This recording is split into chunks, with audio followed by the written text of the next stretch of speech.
Tukwaniriza mu program ey'ensonga Lugonvu's Show.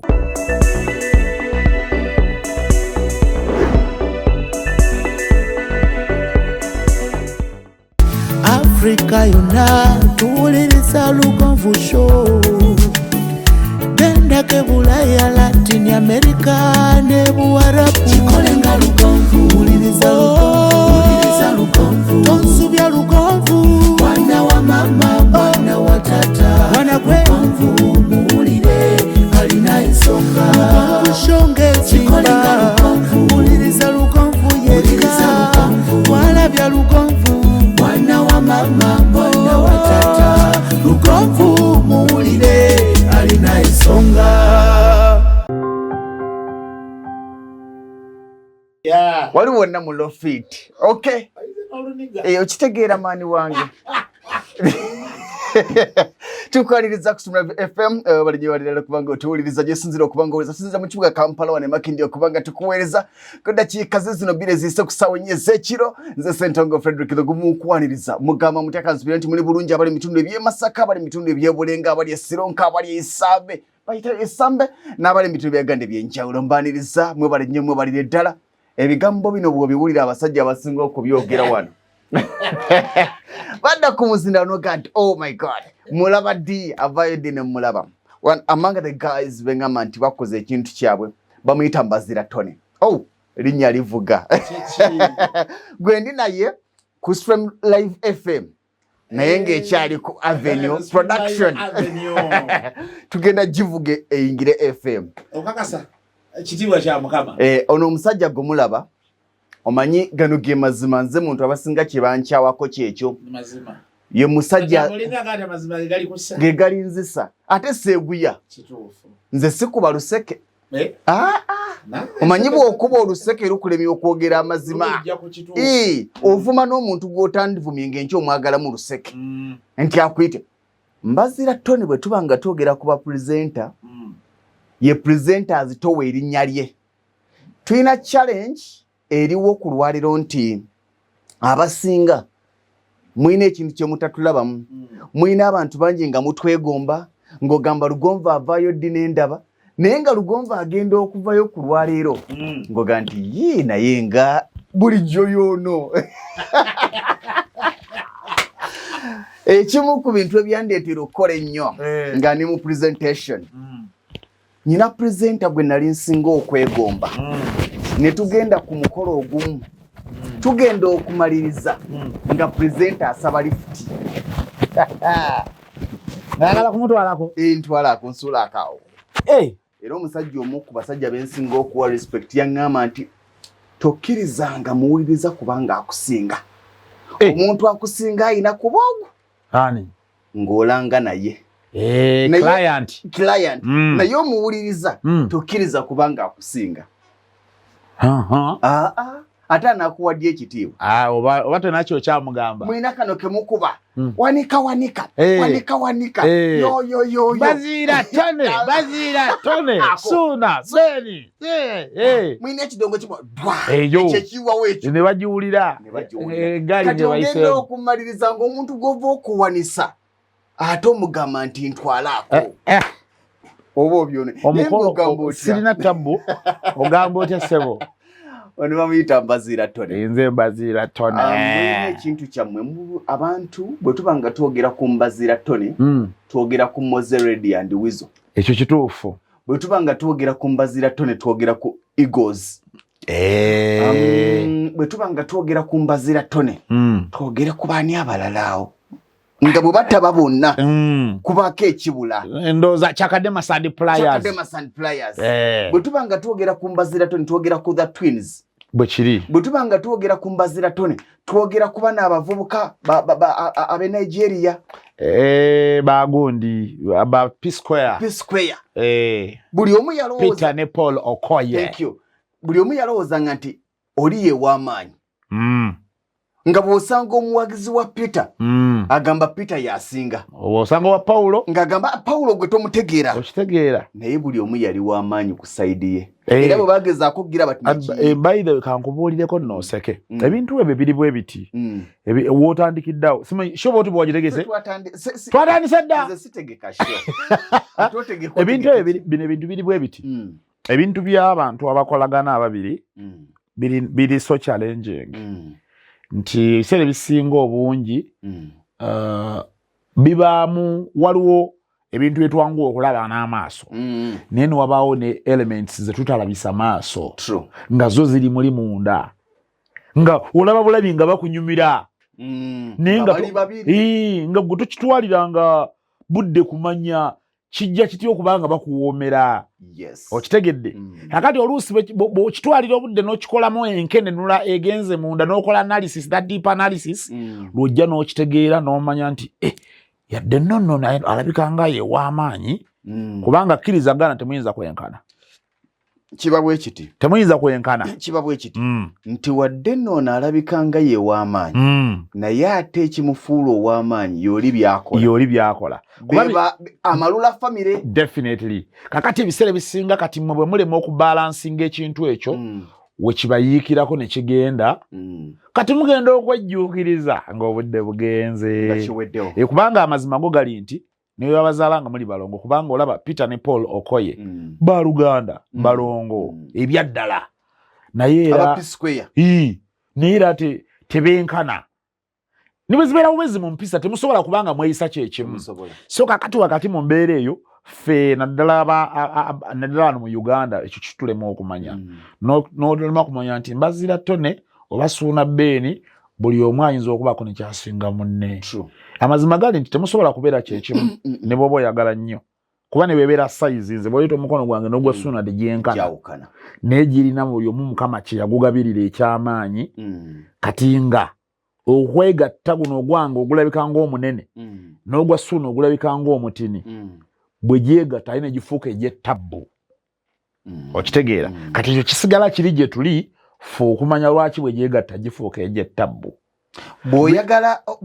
Bw'oyagala obwongo bwo buvugibwe oli atalengera kyama kiri mu mikono olwo mugenze muba mugenza. By the way ekyo kiri buli wantu ewali abantu abalabika nga bagenda mu maaso. Buno obuntuntuntu tebubulamu bibeeramu.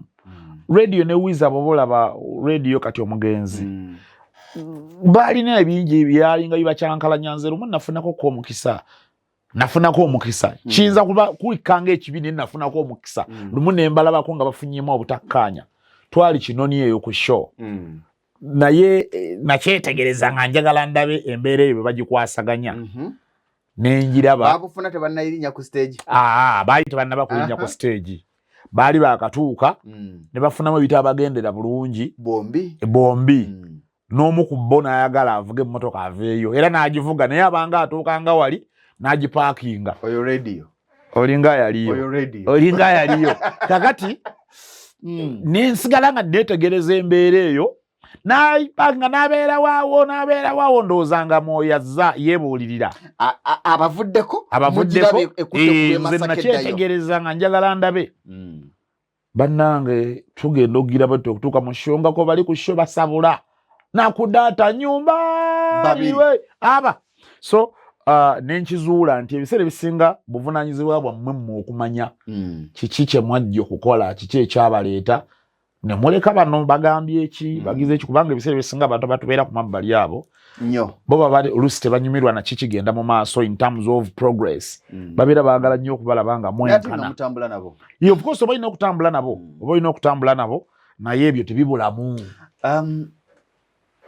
Mbaziira ne Suuna baali bafunyeko obutakkaanya bannange nedda. Yogeza amazima. Being honest titufunangako obutakkaanya wabula kyoyisa obutakkaanya kyeki kuyombamu okusowagana mutabukira munnange nedda tekituukangawo wabula ekyali kibaddewo era nga kituuka ku buli muntu disagreeing on some issues. Of course, era temusobola kukanja buli kadde. Woliyo ndi singa twalirize nateze mbadde ngamba. Singa tugize bitibe of course wano mu arguments eza day to day life. Ebibeeramu naye nti tuyombye. Tituyombanga ko munnange. Oyina byogomba kusuna Beni. Ekyakikuba. Suuna alina byakola ebituufu. By the way, nga tuzzeeyo kemabega twatandikidde. Kino njagala nkigamba batulaba. Nze ne Suuna Ben tetuli bebamu. Awo program etandise. Nze ne Suuna Ben muri banjawulo. Tetuli bebamu. Kuba ekisooka nze Mbaziira Tony. Yeye Suuna Ben. That is the difference. Ekyo kyokka njawulo. Amaanyi ga Mbaziira Tony galiwa. Eyo kibuuzo kinene tujja kituukako eyo mu maaso. Tujja kutuuka eyo mu maaso. Naye lwaki gamba nti nze ne Suuna tetuli bebamu kuba ne Suuna lwoli mukyaza wano ali kikubuulira naawe okimanyi n'abatulaba bakimanyi nti nze Mbaziira Tony, the other one is Suuna Ben. Eyo yokka njawulo. Then ekirala mu bintu bingi nnyo abantu bangi nnyo naddala abakatuwulira abakatulaba balowooza mbu tufaanagana. Titufaanagana mu bye tukola. Ne mukola bye bimunze ngina ne mpulira. Kakati ekyo kyoyogera. Bangi balina endowooza eyo. Okuddamu obuyimba bwa kadonkamu akamaaso kankutte simanyi kagogo. Kati nga tuvudde ku ebyo kati Suuna alomulayo nga luyimba oluyimba. Ayimba nnyo olw'abasudde. Suuna ayimba nnyo dipo naziggala n'ayimba nnyo n'olwo. Mungu akuwadde kyotagenda kuddamu. Kakyokka ate nze nange tondabanko nga nziyimba. Lwaki? Nti amazima gali nti ffe tulina package yaffe twagisiba wamu. Nze nina byengabula ku lujjuliro lwaffe olwo. Ne Suuna alina byakola ki? Byagabula. Bw'okera ku makya n'otwala Suuna yekka. Ofiirwa ebyambaziira Tony. Bw'otwala Mbaziira yokka. Ofiirwa endingidi ya Suuna Ben. Kubanze simanyi kuba ndingidi. You get? Kati kitegeeza bw'oba gwe oyagala okufuna gye naliise package ejjudde kitukakatako kunoonya amannya ago gombiriri. Of course oloka kati kiddeyo ku kiri kye twakulaze nti ffe bwe tugatta guno omukono gwolaba ng'omunene n'ogattako n'ogwa Suuna ogulabika ng'omutini. Gulabika mutini mu size naye gulina bye gumanyi bingi. N'ogwanga ogulabika ng'omunene guyinza n'okuba ng'ate ogwa Suuna omutini gusobola okubaako bye gusinga okukola ogusinga ogwange. So kati nze ekyo munda mu nze nkimanyi. Seetaaga kubaako we nkisoma. Ekyo nkimanyi right from the beginning paka olwaleero. Wabula nti ffenna Katonda yatugabirira mu ngabirire ey'enjawulo. Kuba n'amaloboozi gaffe si ge gamu. Gaawukanira ddala. Naye ate nkusese waliyo abantu baye batuga nti bwe mpulira ku radio mpulira Suuna ayogeranga ggwe. Aye naawe bwe nkuwuliriza mpulira oyogeranga Suuna. Kati oyo ng'omanya yakatubulira tatwawula. Amaloboozi agaffe ga njawulo. Then ekirala ne bye tukola. Ojja kugenda bw'onookola that deep analysis ojja kukizuula nga biri totally different. Suuna alina byakola nga nze sibikola. Nina byenkola nga Suuna tabikola. Kyokka nga obwomu bwaffe ojja buzuula bw'onootusangiriza ffenna bikusobere. Nina okusomoozebwa kuli kumu. Waliwo olunaku lumu lwe mwamaakinga essaawa. Nga tukyali Masaka. Program nga zikwataganya obudde. Mba mpuliriza Suuna Ben n'ankwatirayo. Ne ngenda mu Bulango. Bagenda mu Bulango. Bwe bagenda mu Bulango ne ngenda ewa Mbaziira Tony. Ne mutandika muwulira nga nnyonnyola abayimbi. Naye n'ambakirayo. N'osigalayo. N'ensigalayo. Era nagenda kutuuka nga sizzeeyo wa Suuna. Kakati bagenda mu Bulango. Ate sandi walibadde tompulira. So kakati ebintu byaffe biri bwe biti. Nti ffe tuli nze kino kyegamba nkimanyi. Singa sina maze kinsomesa nkimanyi. Tulina elements ezifaanaganamu ezimu. Ekirala naddala in terms of delivery mu nkola gye tukolamu bye tukola ku mpewo okwo oluusi mu areas ezimu, not all but in some few areas tulinamu bye tufaanaganamu nze ne Suuna. Kanatenga ekyo kya buntu kuba tuwangadde nnyo ffenna. oluusi not all times but at times then ekirala ffe nze ne Suuna tulina ebbanga lyetuwangadde ffenna tulina ebintu bye tugenze tweyigiriza anyway kati abantu abasinga obungi abawangala nafaamu ebyo tebabimanyi byenjogera tulina bye tugenze tweyigiriza nga ffe tugenda twebuusa nze kyesimanyi Suuna nakindaga kyesimanyi nenkola ki nkyatamanyi n'okimulaga obulamu ne butambula kubanga ffe kye tusinga okufa twagala kwa achivinga tulina goolo gye twagala okuteebamu erabika ng'eri mu kunywa naye ate tulaba tennakola ki tennanywa kale yinza n'okuba enywedde nga gukyali 2-0 naye nga ffe twagalanga nga 5 bwereere so kakati ffe we tuli ebintu byaffe ebyo tutambudde bwe tutyo wambuuzizza ekibuuzo kyenneebalamye ganja kiddamu mu maaso eyo nze wabuuzizza nze ekinfuula ew'enjawulo oba ekitufuula ab'enjawulo ekikufuula nze kubanga olina amaanyi go wegali Suuna alina amaanyi go wegali amaanyi go galiwa nze mu byonna nze n'abampuliriza kale ne benkola nabo badiiringa n'omuntu ali mu kukola ebintu bye yeetegekera right from childhood tagudde mu bigwe nti nze ngenda n'okugenda tugenda okugenda ku campus ku university Kampala University okusoma bino ebintu already nga tubimanyi wagenda kufuna bbaluwa okitegedde bino okutandika okukola bino production nze ngenda okutandika radio nga mbimanyi newankubadde nnyinza okuba nali siri mukugu ng'olwaliro bwe ndi kubanga era even today I'm still learning because learning is a lifelong process. Tibiggwa byo ofa oyiga. Naye luli nnyinza okuba nali sirina nnyo bukugu nga sola kukolera sound nga gye nkola kati. Oba bifaananyi ng'ebyo nebeera birungi. Naye era ku mwana atandika byalinga birungi. Kubanga era olwaleero tuwangalira mu field ng'oli ayinza n'okubanga presenter wakabye oba wa tabbu media personality w'amaanyi ninga osobola omuga nti yimirira ku muzindalo onkolera eddoboozi nga lyogera ekigambo nti Lugonvuzi Show nga ligamba litya Lugonvuzi Show ako kasalamu okitegedde ng'ekyo takisobola okitegedde kale ayinza n'okuba akisobola ekyo okukyogera ng'omugambye repeat after me n'akikola naye bwe bituuka wano n'omugamba mukale kati gitandika njiridamu awo kitereze alla hadi limitinga ng'omukutu oyagala gwonoona bwonoonyi so kakati ate nze ebyo byonna twagenda okutandika nga mbimanyi nti nabyegombanga nga mbiwulira ku rediyo nga ntakula omutwe ne ŋŋamba eddoboozi eri balikola batya bwe batyo nga mpulira kyenzita kakati nze ekimu ku byannyamba nti ebisinga ŋŋenza okutandika okubikola gye twaliise serious business ng'olede mbirina nga sirina kyembaatisa na kimu nga mbyetegekedde kati dde nina okugattako kuno okusoma kwe tugenze tusoma naye wanga kumenya mu jjenje ekkalu okay omulabi wa Lugonvuzi Show tukyakwebaza tukyalina Mbaziira Tony Munamasa oyina emyaka emeka olwaleero mizibu okwogera nze emyaka tegimbeererako mizibu mbadde mbyogera ebbanga lyonna banzaala olunaku lwali lwakubiri ng'ennaku z'omwezi 3 omwezi ogwokusatu mu 1987 mu mwaka guno nga 3 ogwokusatu naweza emyaka 3 mwegi mu 5 ate wakanze ensembayo obuto gwe kagalanda naye era nze musika kati nze taata waabwe kati nze taata kuba nze musika tugenda kuwumulamu kati tugenda mu bulango bwe tukomawo tukyalina Mbaziira Tony abasinga lwakigamba nti kankutwale mu bulango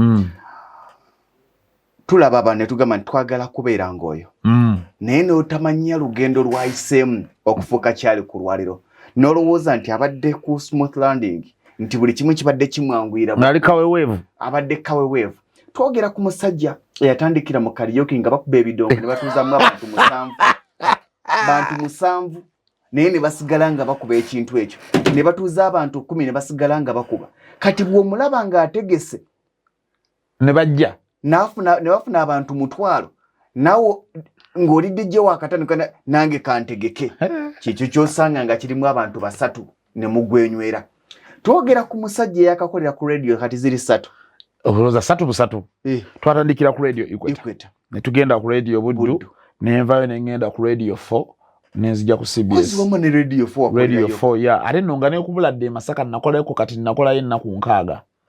Buladde yali ya mulongo. Ya mulongo Sara nagendayo ne nkola ennaku nkaaga. Ng'ovudde ku Buddu. Ati nayo yawambako awo n'ezoganyaamu ennaku ezo. Obuzibu. Kati essentially. Gye baguza omusumba. Nowe mutu. Okay. Tugenda kwogera n'omusajja ogwowulira ku CBS FM Manduso. Noga nti njagala kubeera ng'oyo. Gw'osanga ng'avuga emmotoka eyakabino. Lugombe ekintu kino okipika nnyo. Ekibi ayisemu. Ate kiti nganye bwe tuba nga twogera ku bapresident abasinga emmotoka ennungi si bwe kiri omwana wa kaboda nno nawali olunaku akaliwa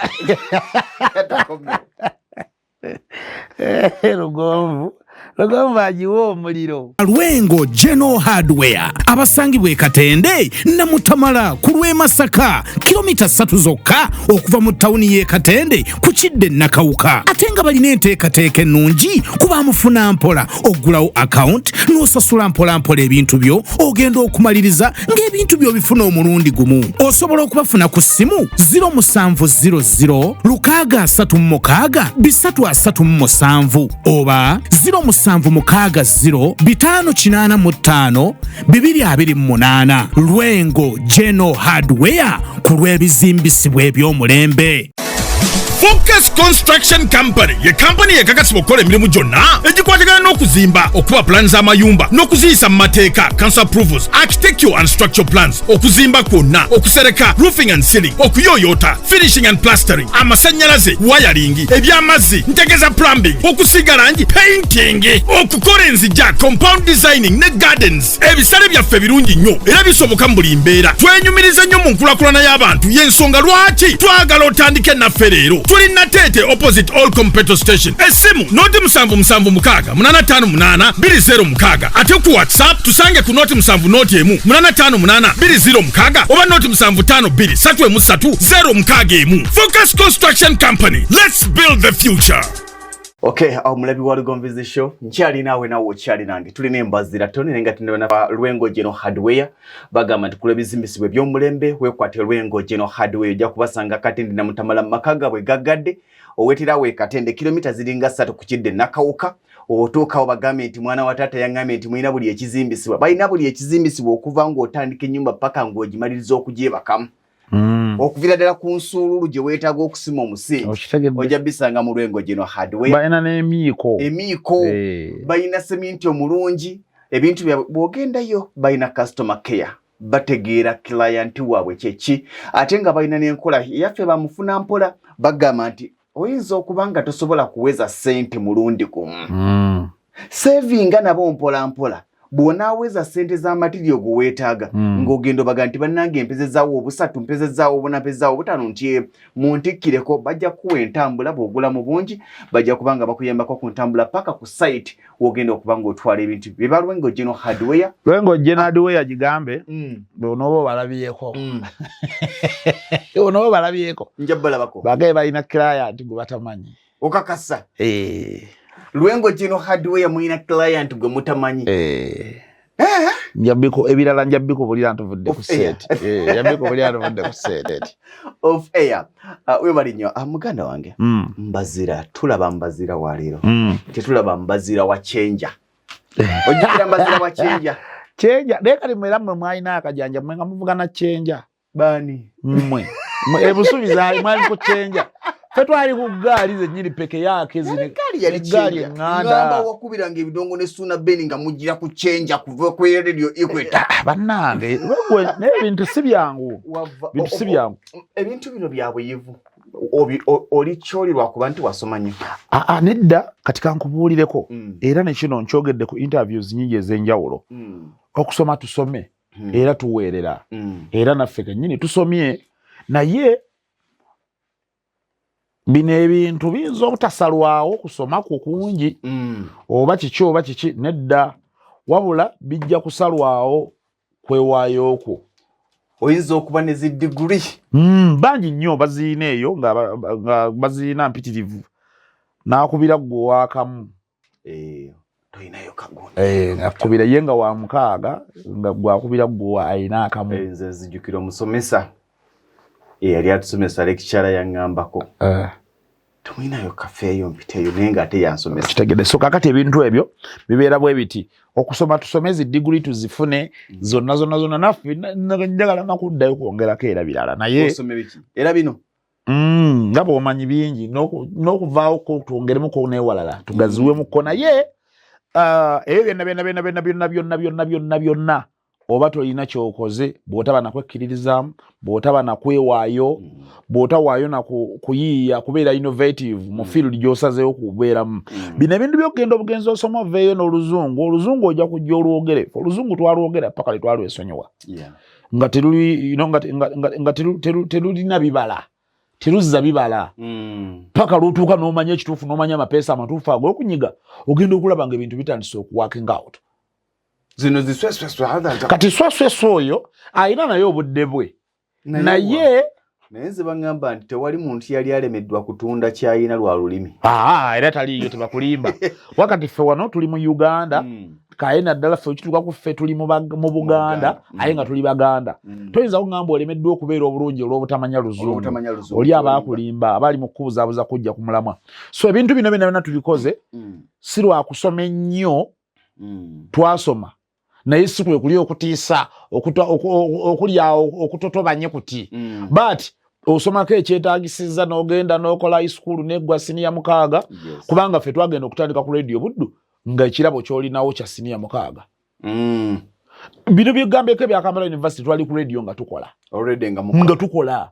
byenjogerako bya 2010 ogenda ku university okusoma naye nga radio mwegitandika 19 radio tutandise 2008 2008 I was 21 years 2008 Buddu etandika ddi Buddu okutandika radio Buddu yatandika 2001 okutandika kubanga we yatandikirawo yali akatandika then tugenda mu World Cup ya 2022 ya South Korea Japan nzijukira twaliye Masaka kati ffe tujja ku radio Buddu mu 2009 njagala Mbaziira Tony oli bwakubuuza olugendo lwo mu media lutandikirawa lwatandikira ku radio Equator ffe gye lwatandikira mwaka ki 2008 nga bwe gambye nalina emyaka 21 ekyaliwo radio Equator tekyaliwo kati kusawe nalingira kifulukwa ennaku ezo waliwo omwana eyampeerezaako ebifaananyi awo ku social media nga ngamba ekyo ekifaananyi awo kyajjukirawo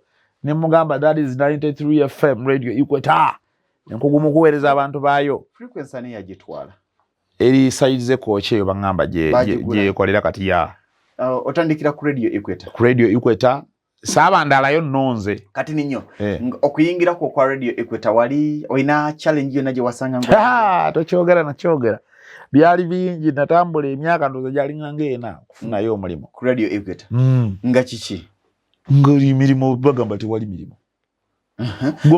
omanyi okugenda okunoonya omulimu ewantu era gyovala nagambye abaana abali mu kuva mu masomero kati abali mu kuva mu universities ne institutions nga mulumba amakampuni nze nazoganya ku radio Equator obutafaananako na Suuna ye Suuna baatwala mutwale omugenzi Dickson Sengonzi yamutwala nayinza okuzoganya okufuna omulimu ku radio Equator nagendangayo naye nga newotuukirawo ku main entrance nga waliwo ekipande nga kuliko no vacancies here tewali mirimu wano kati Suuna naawe ani asookayo Suuna yansookayo yakusookayo Suuna yansookayo kati ogenda okusaba omulimu nga baga no vacancies here nga buli lwenzije kati okumanya bali abasajja bali nga ekipapula bakiwandika kyali ku Manila Manila nga ya pink nga bakiwandiseeko ne maaka nekituuka nekisiiwuka baali bakiteeka mu mbeera nga tikiyinza kusiiwuka nga kiri mu kalabirwamu munda ekiki ekyo ekipapula kyamalawo emyaka nga 6 no vacancies here tewali mirimu wano ebifo byonna byajjula nina kyembuuza naye nga basasula mmeka ezo zebakuwandiikirako kakati newankubadde talina zakusasula naye ye talina mulimu owaguza otya buvumu kulemerako okimanyi nti ku Equator waliyo demo yange kisoboka waliyo demo yange bayinza okuba nga emu ku bisiddi bye baasuulasuula kireka bajja kukwita naye mu byonna nakozesa buvumu n'emikwano gye nali nayo bukosi basuuna bo baaliyo naye nga eddoboozi terinnanywera naye nga mwali mutandise okukwatagana twali tukwatagana okuba mu kaliyoke eri nga tukola ffenna ekiro olwo nga mutandise okukola mwenna ogenda okukwatagana ne Suuna nga tunatandika kukola ku radio naye yali tannatandika kaliyoke n'abagatta kaliyoke yatugatta twatandikirayo mu kaliyoke Suuna yali akola wali ku Tropicana nabo baashirafu nashibaga kato then kati nze nga ndi eri ku timu ya Sese Kona nga bazoganyiza eri engulu nga naffe tuzoganyiza eno kati Suuna yeye yali wakabi nga avaayo eri wajjako n'eno ye nga asala nava eri najja eno waffe nayo nayimbayo nakuba dipo naziggala isi neegwa eddalu kati awoguza ayingira ajja actually ndowooza ezimu ku bye twasinga okwogera bye yatugattanga awo kuba yamala naye nangamba oluvannyuma mbu naye yandabanga ng'alaba mbeerawo mbu nga ndabika okuba olugezigezi mbu nga tagisimujjira bulungi ngale biri awo kati ajja olugezigezi olumanyi abantu abasinga balumisinterpretinga the principles tokolagana na muntu atalina lugezigezi kiba kikyamu buli muntu olina era ne Suuna naye alimba alulina akimanyi aluyina kubanga ali principle ate lungi lungi alina principles of course kakati principles ezo zetuyambako okutusesetula okutujja wano okututeeka wali so kati Suuna ekimu ku byatugatta yali waliwo oluyimba lw'akazibu ekapo oluyita kyerondera yali kyerondera ogamba bwenti kyerondera alina zebateera tobanansobi naye maama tomanyi kuyimba so kimanyi naye nga bomba owulira ofulatinze mu bigambo bisatu olwokuba kufulatinga ofulatinze era eno mu bya music tubatugira oli abagamba agenze bugoloobi bobo zimbye flat ebugoloobi kati bakyogera gwe n'otamanya kye bagamba ne bali kugwe kumbe ofulatinze naye oluyimba lwali lw'akazibu ekapo yali kyerondera oyo oba waliwo oluyimba lw'akazibu ekapo either kyerondera oba balungi wa bitundu one of the two songs nendooza kyerondera oyo kati Suuna yali alwagala nga aludde lwazze lupya ng'aleeta alulina kati ate nze ngezo zonna mba nazo kati najja n'asaba Siddi gwe lwali ku Sese Kona ne ngimuwa netutandikirawo kubanga twogerayogerawo temulina basimu simu Suuna oyo yalina essimu Suuna yalina akasimu ka Nokia nga kaakawana akatooki keka 3310 si kakajjuhira linnya naye yalina akasimu kati kuno ku screen nga kuliko ekigambo Mr. Suuna Loliwe mulabi alikakugamba ng'omubuuzanga nti owange akasimu ko akamu ku busimu bwasooka okubeera nako nga wakava ku siteera kaliko ekigambo ki ku screen kaliko ekigambo Mr. Suuna olweyewadde Mr. kati nga yino yakiwandiikako ndowooza kakati ye yalina essimu nze nga sirina ssimu kati mu nnaku ezaddako awo lumu ava ku radio eyo ye nga yali agenda mu nnyendo eyo yali asula baita inange ndoza mu buddo bwe nasulako mu nnyende ennaku eziwera kati najja nantomera gana jaba kaze kali sero gamba desera mukyalina amalala g'ekyavu amalala g'ekyavu gatusumbuwa nga manyi oliawo toyagala mukugira boti toyagala nnyo mukugira boti kati Suuna nga naye mwegali ag'ekyavu nga nange mwegali ag'ekyavu tuli awo ego etubonyaabonya etalina nona nsonga ego ey'omukaliyoki ajja ngamba madengedako munyendo eyo adengera munyendo naye kati manyi kati takisi z'omunyendo zaali za 5 badde yalagenda munyendo nesiinaamu kati soyonka badde yalo onjokyeyo 5 njabbe kuwenkya naye akolera ku radio tanatandika oba yali ndowooza atandise yali atandise bwe mbaseera bidda onomubuuza n'akujjukiza naye ekya radio Equator omukozi wa radio Equator okwewola 5 kyali tekikola makulu tekikola mawulire aye tokuba nnyo sentongo munnange kati Suuna nga nfumita omukono ekyo nga nzijjayo olwasanga ndumukuba ng'agwa eddalu ng'agenda kati jjukira yansaba emmeka 5 kati enkeera nga alwana nnyo ng'azireeta olwasa alukomyawo kati bwalompa bugamba nedda naawe zinabadde yireka naawe sha njagala okutegeeza ono we twatandikira yeri entandikwa yaffe Olukumi Lwerwabagatta twali 10 lwatugatta ne tufuuka baaluganda okuva olwo paka kati era buli lwenjogera ekigambo ekyo nti okuva luli paka kati mba ntegeezaawo. Suuna yakuyambako okuyingira radio Equator? Suuna oba teyalina maanyi gakusobola kukuyingiza?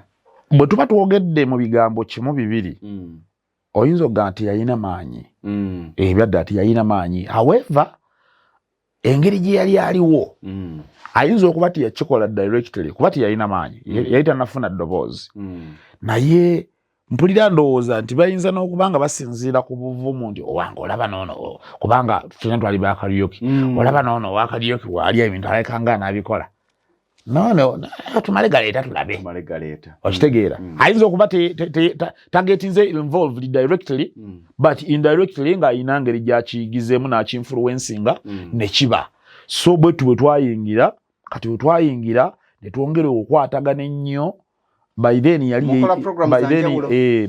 yali yeeyita Mulangira Suuna kubanga omuyimbi Omulangira Suuna ye yaliko nedda ebyaddala kati omanye ekika ekyo eky'empologoma n'ekyabalangira tebyawukana nnyo kati ye Suuna ebyaddala wa mpologoma Suuna Beni ebyaddala ye wa mpologoma kubanga n'obulangira nakyo kika gyekiri nakyo nga kika kati ye Suuna Beni wa mpologoma kati mu budde obwo ye ndowooza kuba twali bato kati ye ndowooza Suuna alowooza nti ndowooza buli Suuna abe mulangira by default kati bwetuuka ku radio nga mugamba owange twalinawo wansi ku kanaala awo mugamba owange kakati waliwo Mulangira Suuna ono omuyimbi ate yalina oluyimba la Joana nga lukuba kuba Joana yatukuba emyaka ndowooza ng'ena 5 naye amazima tugaogere obadde mu music sinti biri wamuleeta nwerwo oluyimba lw'endowooza olumu kuzikyasinze of all times oluyimba olwo lwaliwo nga lukuba ate awo 28 nga lukyakubira ddala era ndowooza oluyimba olulinga olwazikiza Joana yalina ku data oyo kuba naye ajja that very year 2008 munnange nga mugamba aluwa Joana toyimba olumunsekamu akaseko kange wenkulowooza Joana obwomu buli wamu nkuwulirako birungi ekintu ekyo kinderedde oba ndikuwa ki Joana lulia lutambula bwe lutyo kugendere bulayo ennyumba kalina gutereko Joana bambi erinnya lyo bulungi oluvanyuma lwalutambula bwe lutyo bireke omanyi buli lwoyimba ogenda bugoloobi Nenja biga. Kiki baita okufulatinga. Kati ulira gy'otuta okufulatinga. Tuddemu tuyimbe mukko. Nabeeranga nawe buli pate kuba buwambala balungi. Nalondayo. Ekyo kyobadde okola kwe kufulatinga. Nedda byaddala tuyimbemu. Ali tuyimbemu kati kabisi kandagala era tukanya yimba tugende kabisi kandagala era tukanya kawomerera nze bwe nkula alwe kyangamba mbugwe nyimbo yogera njogere ate twala okwogera kusingako naye kati gwe ekyo wadde okola kwe kufulatinga kwennyini okuganda tuddeyo ku show yaffe so Suuna ne mugamba nti Mulangira Suuna gyali already ekintu kiya kikubadda ne kyabulukuka ne mubuuza gwani nze Mulangira Suuna nedda ne mubuuza ne mugamba nasooka muganga nze Mbaziira Tone era ge mannya genjagala okutwala ne mubuuza gwani nangamba nze Suuna Beni ne mugamba kati olaba kati nze wensigala nga nze Mbaziira Tone nawe nobeera Suuna Beni tusobola okubeera abaakabi nga tuli ku radio Equator mu gate ne tutandikirirawo ideas ne zijja kati nze we najjira nga bwe nagambye bino ebintu bya production nga mbimanyi tutandika okugenda nga bwe turecordinga nga tubbirira production y'oku radio yawo nga turecordinga abazeeyi nga tukola bino ebintu by'abazeeyi byowulire byombu biikira Maria Nyabo Yesu Maria Yosefu ebyo ebintu twabirecordinga budde obwo tulowooza mbu twabirecordinga kati nga tukuze bya radio Equator ezo na ideas oli ebintu byemulira mu mikolo eyo nga bakuba ab'ebidongo bwo banange enjala ng'etutta bannaye mulinayo k'okulya ebyo bya budde obwo kati nenzija nga njogera oluzeeyi kati Suuna n'ayagala nnyo oluzeeyi lwange nga gwe muyaye gwe era Suuna alabika tamanyiyo omuntu yenna asinga kwogera luzeeyi ekyo wali kikugamba kati Suuna ne tutiiminga apo ne mugaana nawe osobola okwogera oluzeeyi kati naye n'abaka ekika ky'akazeeyi kye yayiiya akazeeyi buno obuyaaye ne tukola combination nga ya tabbu kakati ne tutandika okubanga bwe tugenda mu production bwe tusanga nga bagirese enzigule nga tulikodinga nga ze mbirongoosa nga tubitwala ku mpewo anti ne bikwata akati nga tebabuuza gye mwabijje adi olaba bakama baffe abo ebiseera ebisinga obabuuliza nti ekyo kyavudde wanga kibi the other one was a new idea nga tebadde teriiwo ne tugireeta ne tuleeta abazeeyi nga boogera oluyaaye mwagabananga nti kati kano katwale wo kano katwale wange kubanga mwandira program twalina programs za njawulo naye ne tubaako ne program gye twagunjawo etaaliwo olumuwambye olutuwamba twagigunjawo ku Sunday emisana nga bagiyita the request line ffe twagituuma mugikola babiri nga Suuna adda wali n'akwata amasimu nga nze ndi wano ku kompyuta kati nga basaba oluyimba ne tulukubirawo instantly kantu ako njagala okutegeeza ekyo ffe twakitandika ku radio Equator 2008 hello nze gundi wa nze manya tichakalo wano mu Nnyendo badde nsaba onkubere akayimba Abudumulasi akabisi kandagala ake nakwezo kala Abudumulasi swimming pool nkubirayo hali eti kirumira onkubiranga ku ssimu kakyona abakyamwogeza kakati njagala okutegeeza nga nze ndi wano bwe nti ngambi manyi nga nkuba computer noga nti kiraye kali bugabira yaliyo Sikeko nga bagwe eddalu ekyo kachoka ekintu ekyo kyali kya tabbu kyatufuula ab'amaanyi kati waliwo ekigoma kye nali nzimbye nga tetunaba kujja ku radio owulire okwetegeka nali neetegese najja neetegese nga nkirina era ekyo ekigoma buli alina disika akirina mu kompyuta ye bakiyita Mbaziira tone ekigoma ekyo bwe nali nkikola nakisetinga nga bw'okyusa ekigambo Mbaziira n'okirenaminga tikizannya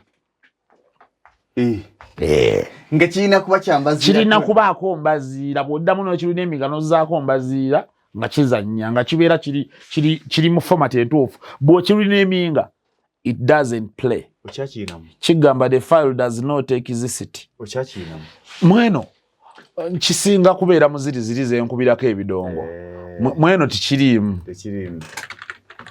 mweno tikiriimu muno mulimu birala nnyo muno mulimu birala tikiriimu mweno naye nga muziri ku laptop zange zenkozesa ziri nga tukubamu ebiri naye nga kati abaana basinga abali mu kulaba interview eno bo bakimanyi bakikazaako mbwe ekiwuluguma ekiwuluguma ekyo anti kyekyatuggulirawo byonna bayita mweyo show yoku Sunday ya request line ebinyanyanya mwe bisimbula mwe bitandikira ebinyanyanya biva ku radio Equator bado biyita bya weeks bili emabega byatandikira eyo wala twabitandika eyo ekyo kyekiriwa kyabanga kikuba parara pam pam pam parara kati ngere mabega mulimu ekigira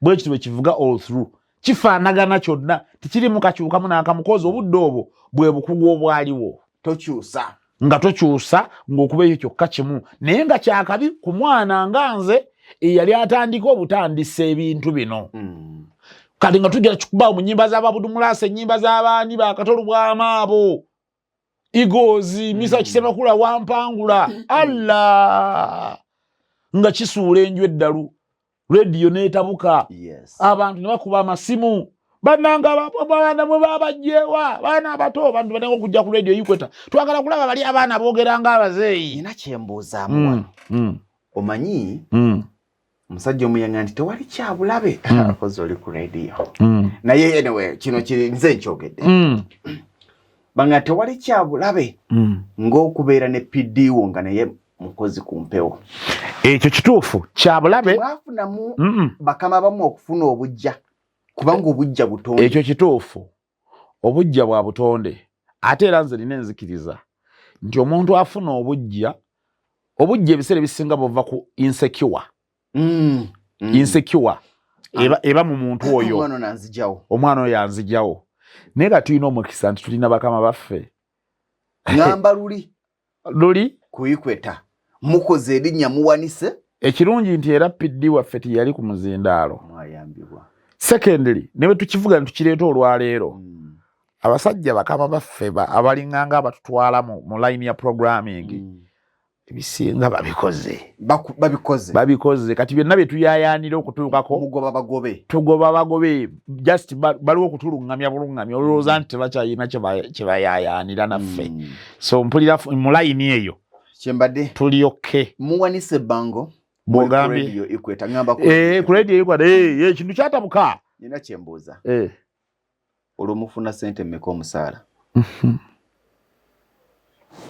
baseba abatulaba abalungi kibuuzo ekyo kyabuuziza oba tugendeko ku kirala kati ninyo kubanga radio ekweta tugyebaza yatuwola era tutwaliyo ffe kana abantu bangi nnyo olwaliro baali ku radio ekweta nga mwe bali mu kibuga muno bakola batambuza radio ekweta tetwali nayo structure yayo nga bwe yali tewaliyo musaala nti guugwo wabula batufacilitatinganga obwolumu ne bakuyiyiza ng'omwana naye ng'ekikulu mu byonna bakulungamizza olidde onywedde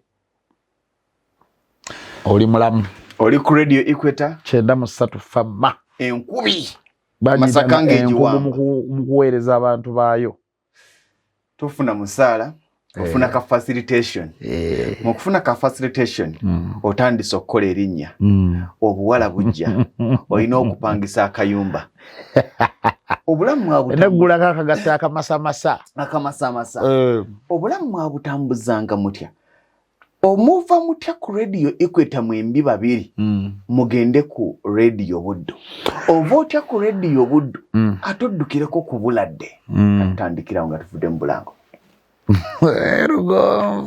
Lwengo General Hardware abasangibwa e Katende na Mutamala ku lw'e Masaka kilomita 3 zokka okuva mu tawuni y'e Katende ku kidde nakawuka ate nga balina enteekateeka ennungi kuba mufuna mpola oggulawo account n'osasula mpola ebintu byo ogenda okumaliriza ng'ebintu byo bifuna omulundi gumu osobola okubafuna ku ssimu 0700 636 oba 0760 585 228 Lwengo General Hardware ku lw'ebizimbisibwa eby'omulembe.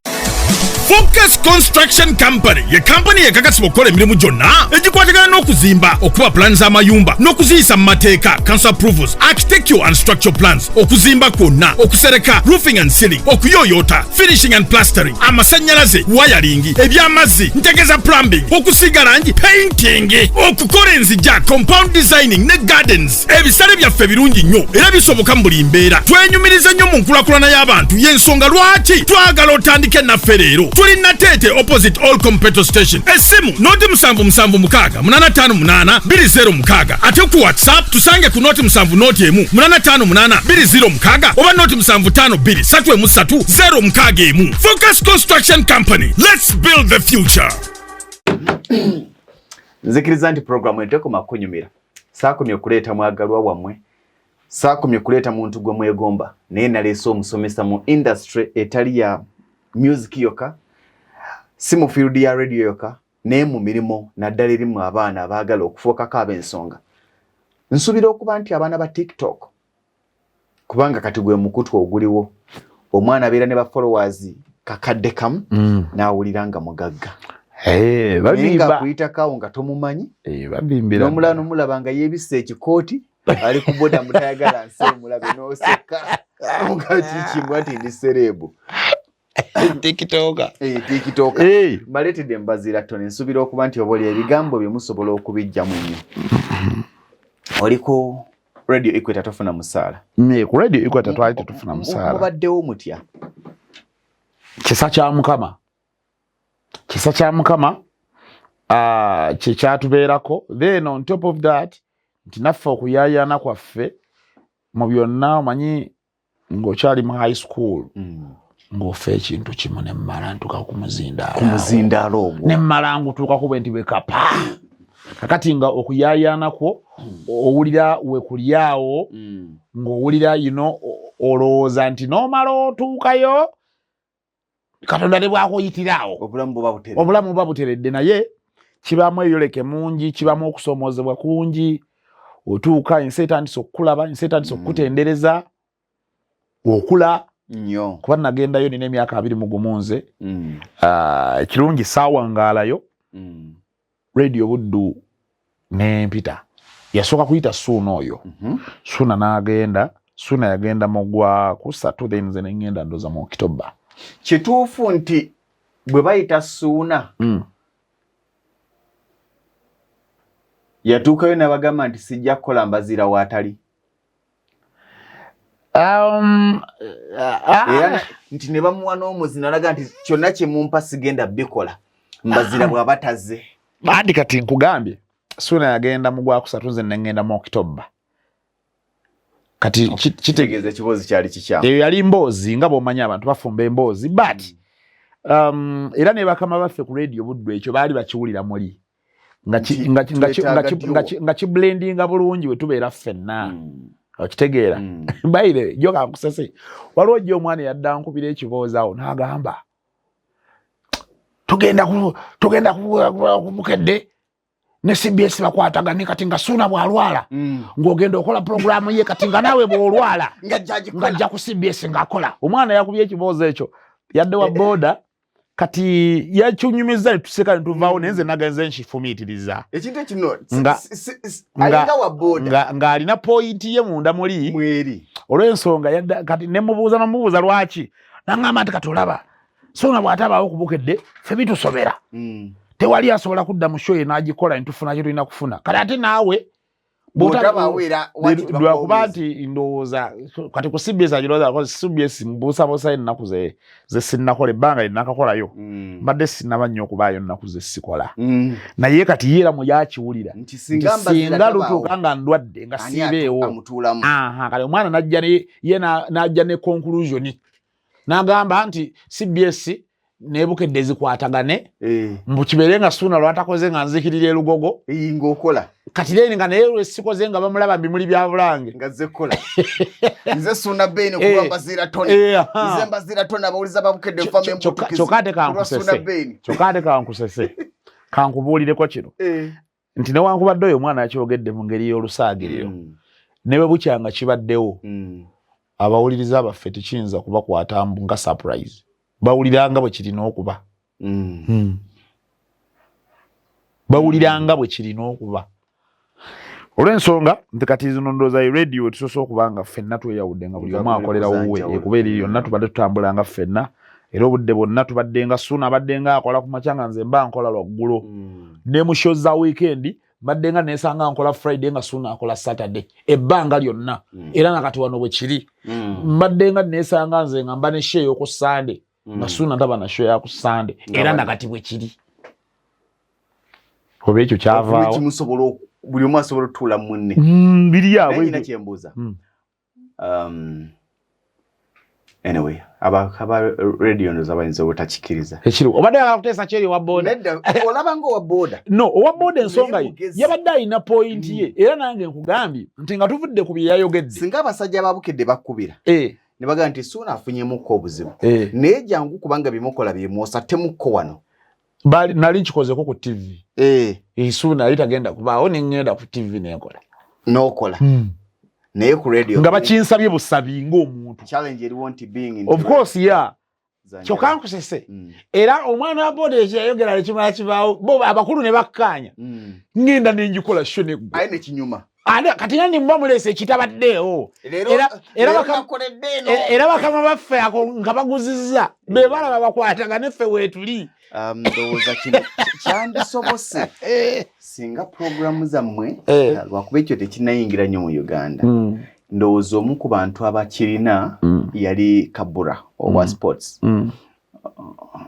ani omulala abadde akiina ekyokutunda obutunzi program neba ntunde tekinnanyikira nnyo wano neba nga tekyali product ya media house eyo nga ya muntu client kitegeerekeka naye kati ekyo anyway kirimu technicalities twakomyewa ku sikyajjukira babayita mujja ku radio buddu ku radio buddu basooka kuyita Suuna najja ne batandika okukola program agaffe webbere that is the same year 2009 katubebbere n'ababebbere bebo bebbere nga tumanya bebbere olwo tubebbere nga bebbere bebbere mu program agafa ebebbere nyabula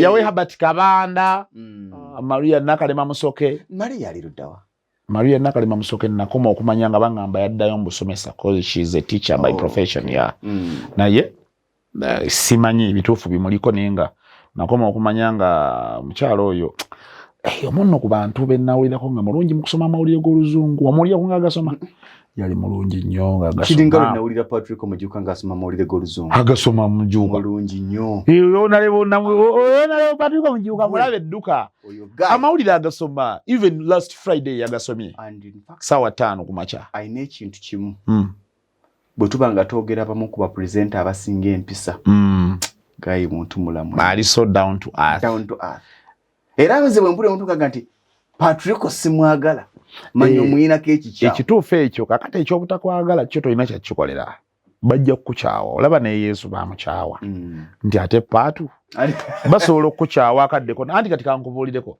towulirangako omuntu agamba nti bannange banenjagala omwana oyo naye talina kye yali ankole genda nimwagala era nga bakwagala nga tolina kye wali okoze era bwe bakukyawa nga tolina kye wali okoze oli asobola n'okukyawa nga takumanyi nga temusisinkana nga muntu ye nawulira ye muli nawulira mbu takwagala so kati bwe bibeerayo kakati bwe bikibeera tugende ku buddu muyingidde buddu otandikiddewa kakati nze bwe bampita ku radio buddu bampita Mpaji Faridu amaze kugenda Faridi Mpaji owa sports era nze najja ku radio buddu najja kukola sports yandeesa nga ku Equator wali omukola okay nali mukola nga nkuba n'endongo naye kati wano demand yaliwo yali ya sports Mpaji Faridi agenze ku bukedde olwo etandise bukedde olwo actually yali egenda kutandika kozi bukedde etandika 2010 okutandika ogenda ku mpewo n'ebino bisiginal testing and all that byaliwo 2009 so that is when Mpaji Faridi left radio buddu kati then bandeeta nzize kola sports era namukola ebbanga ddene era teri yamuŋŋambako nti muveeko nakati nkyamukola nakati ku CBS era gwe nina mu slot eyange gye nina ya sports era nze njeekolera kati saagwamu kigwe nali nkikola okuva luli kituuzayo nti buli kintu kyokola kati abakulaba kati nga balowooza kipya be bapya okuwuliriza buli awulira kyenkola nga kipya ye mupya okumpuliriza bisinga mbikoze mbisomesezza kati nzijja ku radio buddu kankubuuze kano ku radio buddu mu kaseera ako okukansa okujja ku Equator bakukansiza ku mmeka sente atuuka ne tugwa mu nsimbi ezitokogana emitwalo 20 gwozimanyi lindako ozimanyi gwe nga zitotogana ng'obadde tolina yadde 10 kyofuna eri ewalala tuba wa 25 ne musanyuka obadde ozijjawo eri obadde kirugonvu nga tusubye omudidi kati Equator tebabatuuzaako omanyi babbosi balina embeera omwana agenda bwe bamanya ng'ogenda ne baba kakati ku Equator kyenzijukira amazima gali nti twali bato naddala nze nali muto ne Suuna yali muto naye nze nkakasa nali musingako obuto kati mpulira ndowooza nti entegeera ennyini ey'enkola y'emirimu kutambuza nti oba ova awantu owandiika siibula entegeera eyo saagirina nnyo kwali kufubutuka nga kuwerekeddwako excitement kubanga bampita Friday kiro nenkola program ya Friday jam najina ku radio Equator nini ebintu ebizze binondoola nga yunamba nina show ya ku 5 ekiro kuba ku radio Equator najirina nene yo ku Sunday then nga ne ku radio buddu na buddu club mix nga ne ku Sunday misana era ne ku CBS bebiri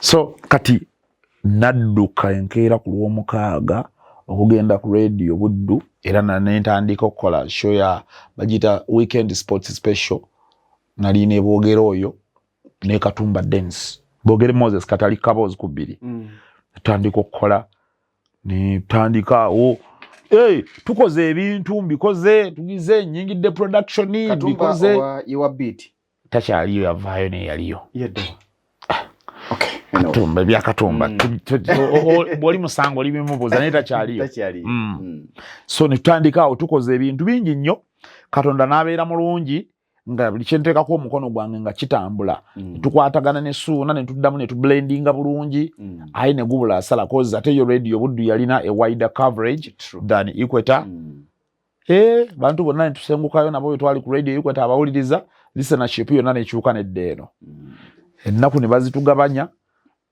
mu kusooka nasanga Suuna akola ku 5 ekiro nze ne nsookera n'enkola olw'omukaaga program bagita Saturday dance party then ne tumala into switch nga buli omu nadda waategeera Suuna nadda olw'omukaaga n'enzirayo ku Friday ekiro then nensigala nga nkola ne sports oyo nze nagenda mwejja mu nzekka ng'emirimu gyeyongedde obungi nti bangasseeko production simanyi oba mu Uganda muno mulimu media house erina production eri busy ngeya radio buddu yali busy nnyo era njebaza nti bingi nnyo obuvunaanyizibwa n'ebirala biringa ng'ebyo batuwa office eyo nga tuli baana bato nene tujibeeramu nze njibeddemu okuva le nagendayo paka lwenvuddeyo ku radio production nga nze njikulira nze mbadde njikulira nga bintu byali bingi Katonda yali atukoledde atuwadde ekisa ku radio buddu ovadde ku radio buddu ku radio buddu nvaayo mu 2018 nga Saturday December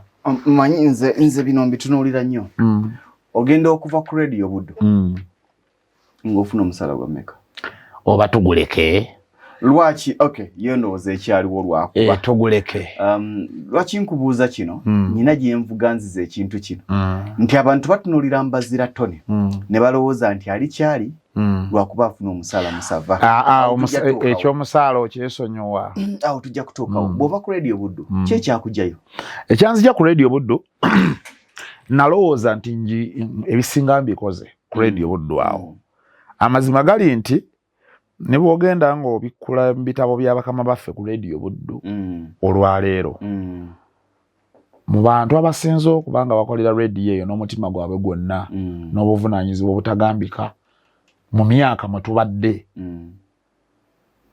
nyinza okuba nga ndi omu ku bantu abo wawulira nga takyasobola kukula tokyalina kyo nawulira nga sikyalina kyensobola kugatta ku radio buddu ng'ebisinga mbigikoledde kati kino ndowooza kansookere wano kyogera ekimu ku kyanzija ku salt media nawulira nga sikyakula ng'ekiddako ngenda kugwa bugwi ate ekyo abantu tebakimanyi nti olina wootuuka ku climax nga tokyalina kyobongera oba wadde kyoba nabeera ku radio buddu mu mbeera yonna emyaka emito n'obeerawo negana agaviiri gaffe agamunyerere n'ogira bwoti nga olinganga naye ng'ate office ez'obuvunaanyizibwa nga z'obeeramu nga kubanga production kankubuulireko mubimu ku bitambuza media house okubeera successful production is key production is so paramount kati production eyo twali ne Suuna nga tugibeeramu ng'akyaliwo Suuna n'atuuka n'agenda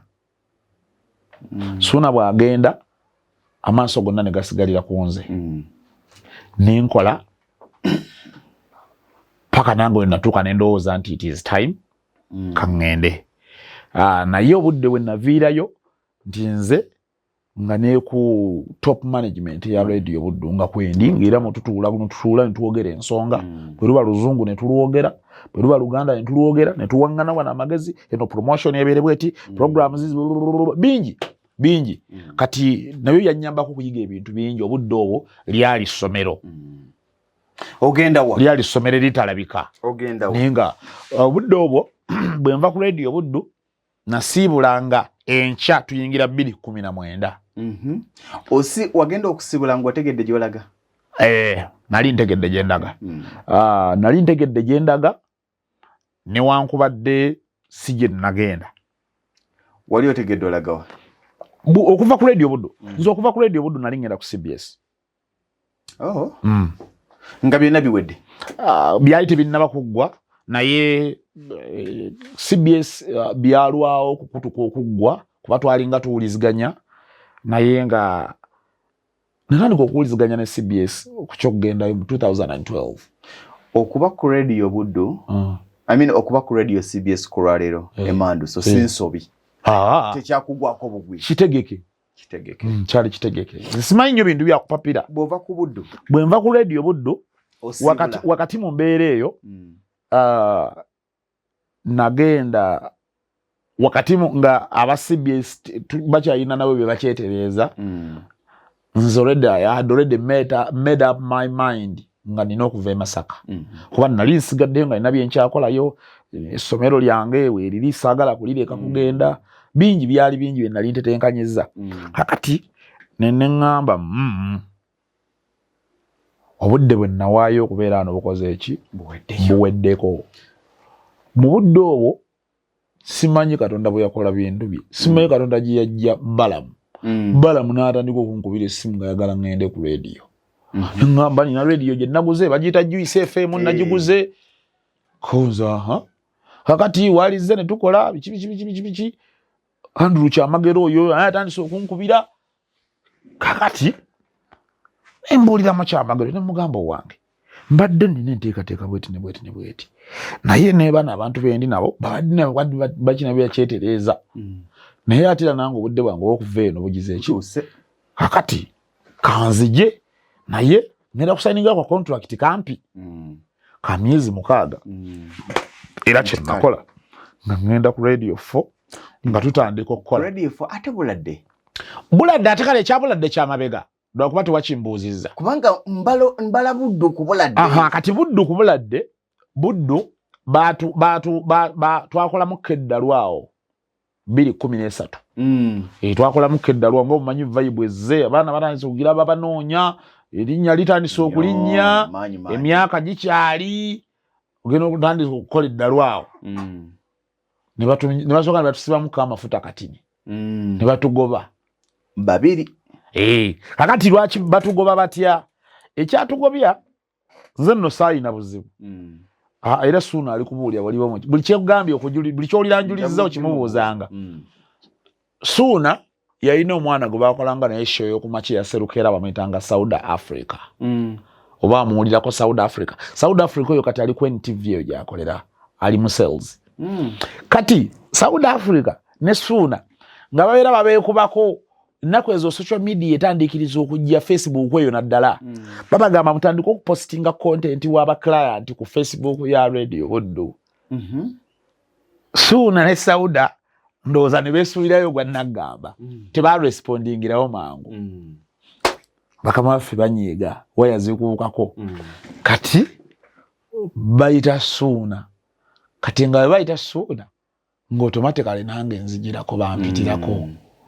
Nzija nalina mu production nabi nalindi mu kola kozo obudde babiranga morning shows naberanga mu office nga nkola gira kino akati ono client MTN gira boti intro mugikutuleko mugira kode gira boti atate Airtel yaweddeko muzeyi kakumba mugatteko samona bingi nyo bera mu production yomo kati bye naberanga mu ngendo kulira omuntu akonkono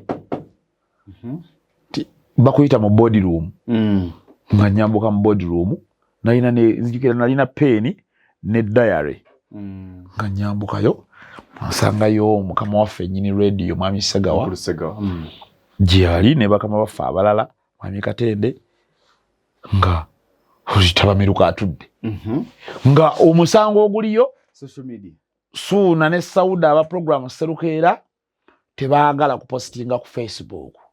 Kakati mu mutima gwange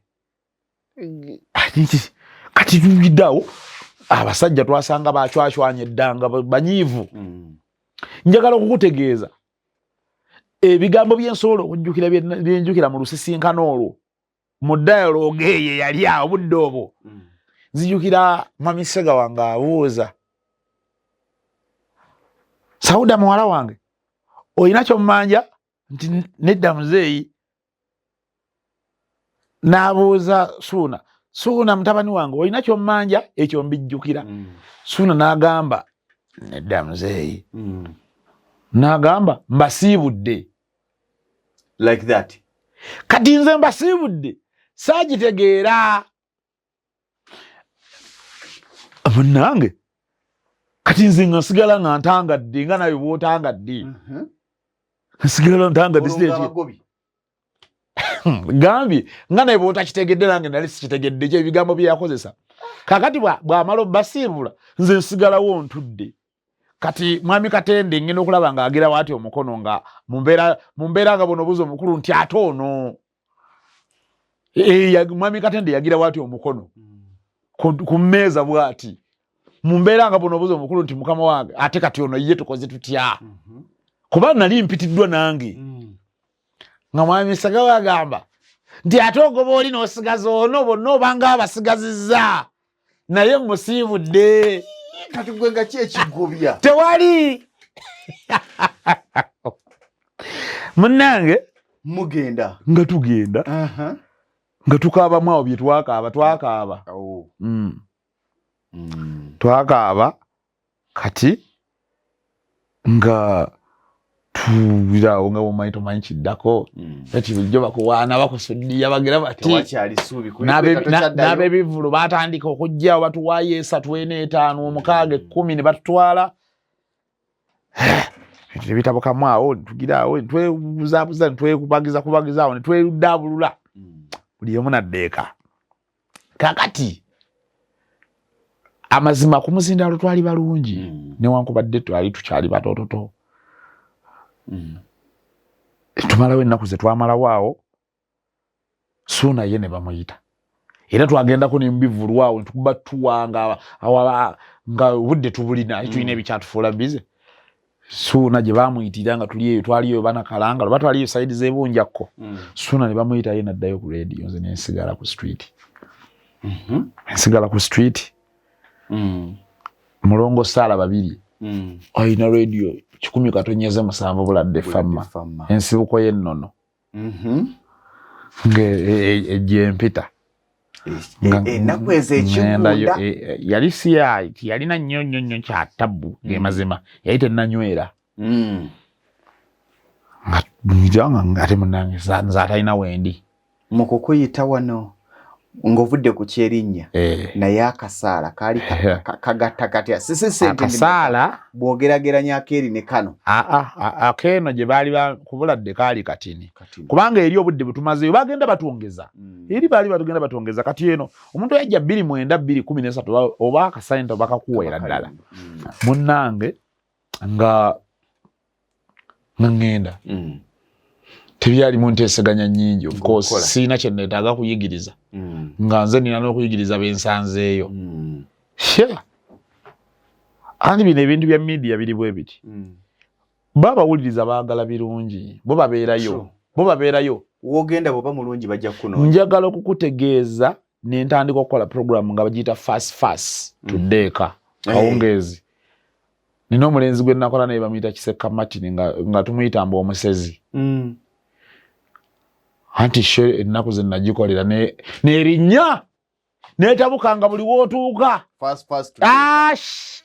fast tuddeeka nenjiyiza slots awo njikozeemu ebintu neetabuka neebeera yakabi nnyo era nagikolera ennaku 6 nazibala gy'emyezi 2 radio Buddu nennona yangu tugende muzeeyi yagambye kati munakakanye ku ddalu kati mukakanye eddalu tukole tuddayo okuddayo wasigala ku musala gwe gumu banyongezaako then neba awo kati awo ngendera ne ku management nengenda ne ku management netutandika okukola serious business ne tukola emirimu then kati awo nali nakadda nayo kaawo era opportunities ezive ne Kampala ne zitandikiriza awo ne Bukedde TV eyo nali genda na mwaka ogwo 2013 baali naye baagala okubakolera ku Bukedde TV okwo nga nenteeseganya ziwedde nali ndi wakolera ku Bukedde TV ne ku radio Buddu nga nkyaliyo naye bakama bange ne balaga nga tekibasanyudde aba Buddu nenkireka nensigalawo nga nkola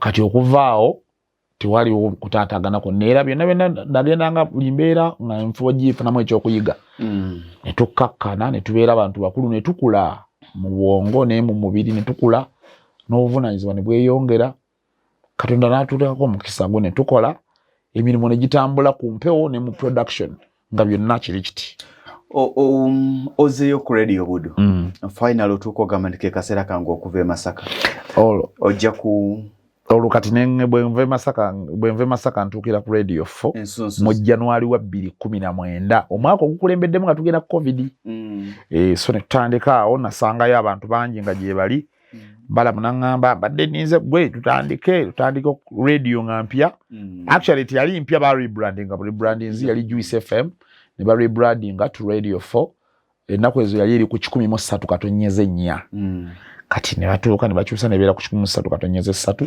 tutandika okukola morning show nakola nga nze bagimpa nga nze leadinga nkola ne Natalia Ozi ne Fifi the Queen ne Optional Alan bana etwali bana nga nze leadinga ne tukola show nebeera nnungi ge mazima then ne wabaawo ne show gye nali nkolera ya countdown wagimpaamuko ne ngikolako olweggulaawo byonna nga biri very okay abantu nga bali so welcoming n'abawuliriza ku mpewo nga nga kunazaako bunaza weka wayingidde naye waito missing audience ya radio Buddu eri gye wali omanyidde of course omanyi obuwagizi bw'abannakyalo bw'ofuna obuwagizi bw'abannakyalo bunyuma nnyo nti omuntu ayiwawo omubiri ekyo kituufu nnyo naye jjukira nti Kampala yaffe eno tukkirize tukigaana ebitundu 875 b'e Masaka right. Kati waliwo abaamu nga oluusi yali akusubwa n'okusubwa ng'oli ku radio Buddu ng'oluusi alina ebiseera bwe yataakuwuliranga kati ozze eno kakati wano nga mbali mu buufu bwe nti tutandika ne tukola show ne ziba nnungi ne tubeerawo ebbanga lye twabeerawo era ku radio faawo contract gye nasayininga bajjukira najja nga nninda kyabano kati ekyemmengo ne kikutuka era contract yentinda ku radio fo yali eggwako nga enkya ne mbawandiikira bulungi mu bitiibwa n'ensiibula tebagira kalyaka tubadde tusaba akkirize tukwongeze waki tukubisemu emirundi ng'ebiri amazima gali nti ku radio fo munnange ssente baali bazimpa ate ziwera naye nemugenda nali sinza kukisazaamu ne baali bagambye batya olw'ensonga nti olwedde balina on board twali tuwogedde bingi ebbanga ddene kati nga ndaba nga bwe kiba kikutuse nga nali sirina mbeera yonna wensobola kugamba nti ate tukisazeemu nemesa kugenda neŋŋenda nini nsigala nga tuliziganya bulungi era ngendayo ku radio 4 bantu bange nnyo bala mwoyo mukwano gwange ng'ogyeko ebyobufuzi byabeeramu sibyagala sibibeeramu naye ng'omuntu tuwuliziganya era naye ku radio yampuliriza ne bwamba kweri sobola okubaako kyenjogera n'asapulimentinga kyo kiraga nti agoberera awuliriza era buli achievement ejjambulamu bwange ng'omuntu oba ffe embinze ne Suuna Nano ngenda kweza gamba bana Masaka nina ekivulu njagala kubatwala eyo mukuba ebinyanya even ku Easter namukolera ko shene ntebe ku resort nagenda nenku yampita nengina nenku bana nsasula akasente so tuli mu good terms tetulina tabbu nemo so bwe tutambudde tutuuka ku nkomerero naye bwe wali ebibuuzo byange financially what percentage has media contributed to your achievements and where you are right now?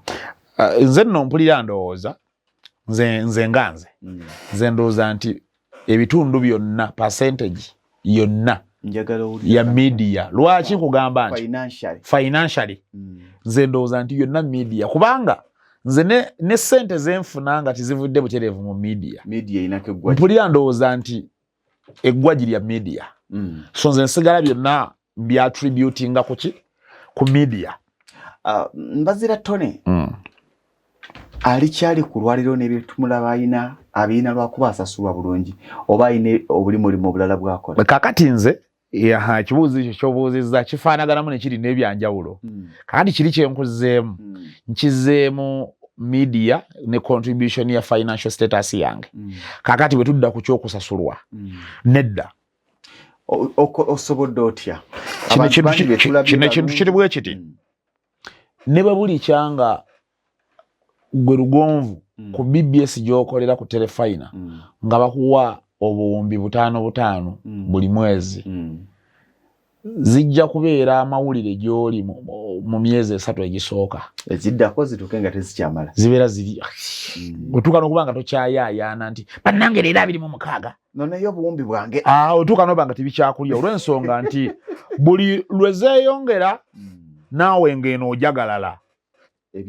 ebyetaago bijagalala otabuka gino okulaba nga ekyo ekisuuti tekikyakusaana kani eyambala bino naye ng'ate bulijjo olaba biryoke nga bulijjo olaba olyoke kubanga obudde buli twabeerera ku radio Equator we were okay without pay twalyoke twafa ate nga musurviving twafa twabeeranga nga tuli balamu nga n'okwana tukwana era obwana ne buyiika nnyo nyina kyenkubuuza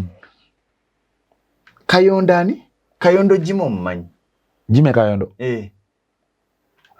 waliwo omusajja atambula ku TikTok ku social media nze Kayondo Jime abawala baŋŋamba nga nkubenjere simanya bwe sikubenjere sijja kulaba kutuwoota tomumanyi kati ndi ku kirungo ekiwedde emirimo ekirongo ki empeke naye nali mpulira gundi yengagambo yakoleranga ku radio Equator simanyi Jime yali awo omumanyi simumanyi kali ali awo omusajja simanya kati era yeerangirira ng'omulwadde nali ndi awo simanya gundi n'empita naye buli anyway mirimu ki emirala gy'okola nze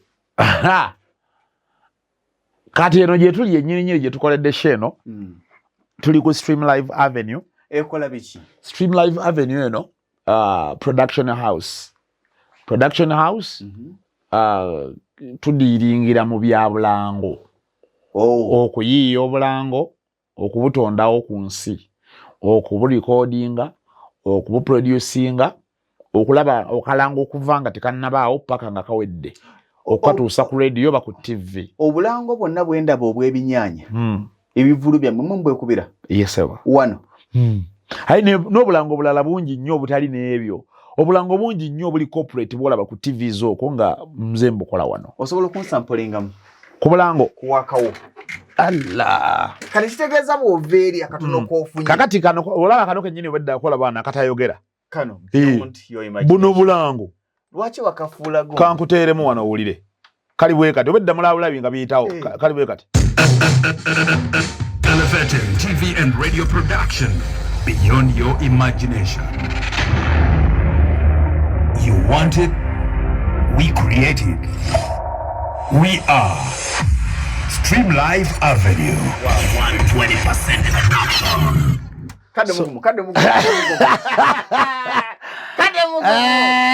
Sendongo Frederick Rugombo mwana wa tata. Elevating TV and radio production beyond your imagination. You want it? You want it? We create it. We create it.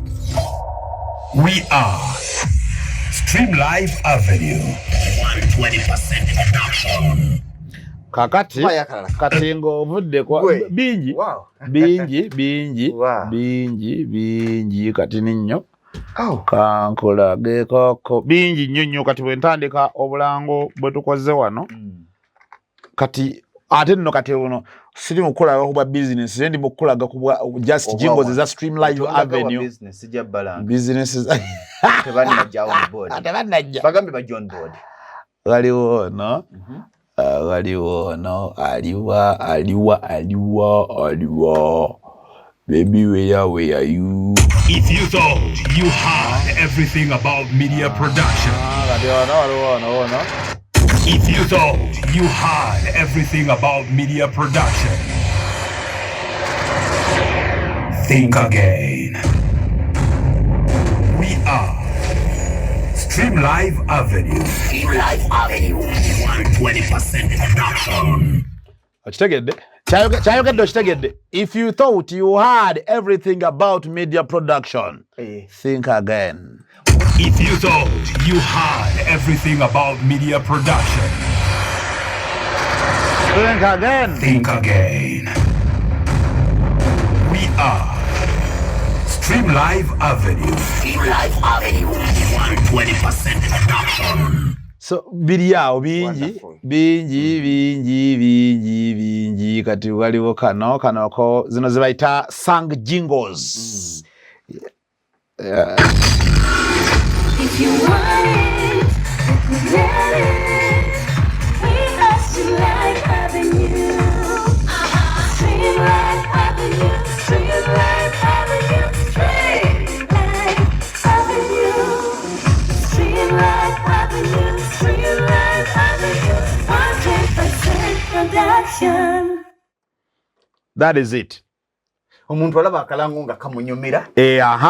Nga kalina ne information gye yeetaaga. Kwambadde nyumira nenga kakulaga location, contact and everything. Byonna biri awo bingi nnyo. Lwaki basala ogituma 120%?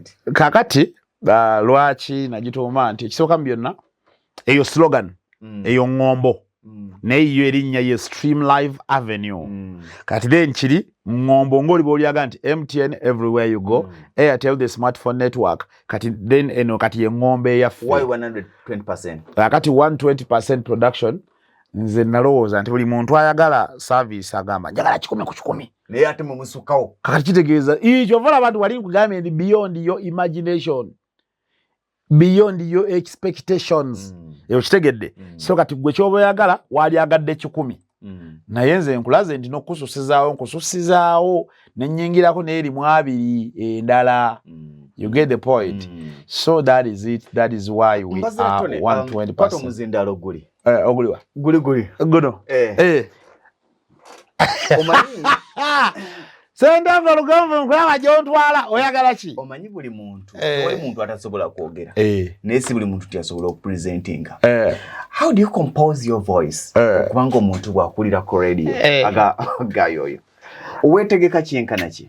Ale ne by'eddoboozi tebibaamu nnyo kwetegeka, but nze kyenkola nga nze when I'm going in for a show, of course okwetegeka nsonga nkulu. Era abaana abali mu kujja mu media olwaleero nga goloza mbojja kudduka buddusinge bwe dakiika 5 linnya madaala kikyamu. Otuuke ku muzindalo nga n'okusossa nnyo kikyamu. Show ina okuwaayo akaddeko okukola prep. Olwo omuntu ogenda okumuwa kuba kati olwayo tuli mu mbeera ensibu nti internet yafuuka internet.